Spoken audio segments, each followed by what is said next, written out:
अस्सलामु अलैकुम वरहमतुल्लाहि वबरकातुहू। तो हमने काफ़ी सारे वीडियोस के अंदर प्रोडक्ट्स फाइंड की थी। तो आज उन प्रोडक्ट को हम शीट के अंदर किस तरह उसमें से प्रॉफिट जो है वो कैलकुलेट करते हैं, आज हम वो शीट बनाएंगे। तो सबसे पहले जो है हम प्रोडक्ट, उसके बाद एसए नंबर, और उसके बाद हम जो है उसका नोट। नोट के बाद बारी आती है उसके जो मतलब कॉस्ट होती है, उसके ऊपर जो लागत आई होती है। देन टैक्स, शिपिंग टैक्स, जो शिपिंग टैक्स होता है हम उसमें फिर वो ऐड करते हैं। और शिपिंग टैक्स के बाद जो मतलब शिपमेंट होती है, उसके बाद हम डबल खाना जो है उसको चूज़ करके वहाँ पे लिखते हैं अमेज़ॉन फ़ी। अमेज़ॉन फ़ीस जो होती है ये वो फ़ी होती है जो मतलब पर प्रोडक्ट के ऊपर अमेज़ॉन चार्ज करता है अपने लिए। जो उसका टैक्स होता है वो उसकी सेल प्राइस होती है। तो हम इनको जो है मर्ज कर देते हैं, बिकॉज़ ये एक ही खाना होगा इसलिए हमने इनको मर्ज कर दिया। शिपिंग टैक्स को भी हम मर्ज कर देते हैं। एक स्पेसिफ़िक लाइन जो है उसको जो मतलब बोल्ड कर देते हैं ताकि हमें पता चल सके कि ये जो लाइन है पड़ी, ये हेडिंग जो है ये इनकी हमने हेडिंग दी हुई है। तो इससे हमें ये पता चल जाता है कि भई ये जो है मतलब टॉप टू बॉटम तक हमें शो होती रहती है।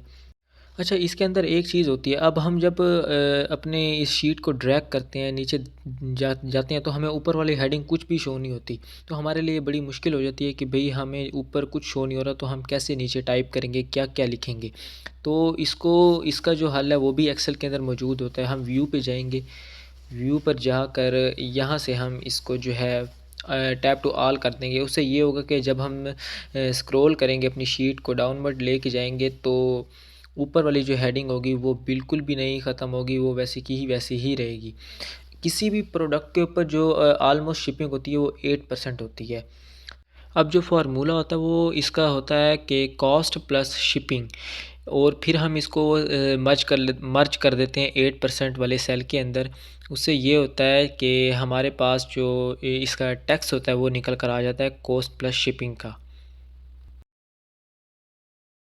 तो अब हमें कैसे पता चलेगा कि जो हमारा टैक्स है वो सही है या नहीं? तो 100 का जो 8% होता है वो 8 होता है। मतलब कि हम यहाँ पे कॉस्ट में 100 ऐड करके जब हम इसका टैक्स निकालेंगे तो वो 8 आएगा।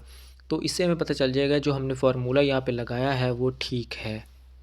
अब बारी आती है अमेज़न फ़ीस की। अमूमन जो अमेज़न फ़ीस होती है वो हमेशा 15% ही होती है। तो यूएई के अंदर जो है वो फ़ीस कम होती है, 12, 13 या 14% होती है, बट ऑलमोस्ट 15% जो होती है वो होती है। अब इसका फ़ार्मूला किस तरह होता है? अब अमेज़न फ़ीस का जो फ़ार्मूला होता है उसके अंदर हमने जो सेल प्राइस वाला सेल होता है उसको हमने मल्टीप्लाई करना होता है 15% के साथ। तो हमारे पास जो अमेज़न की फ़ीस होती है वो निकल कर आ जाती है।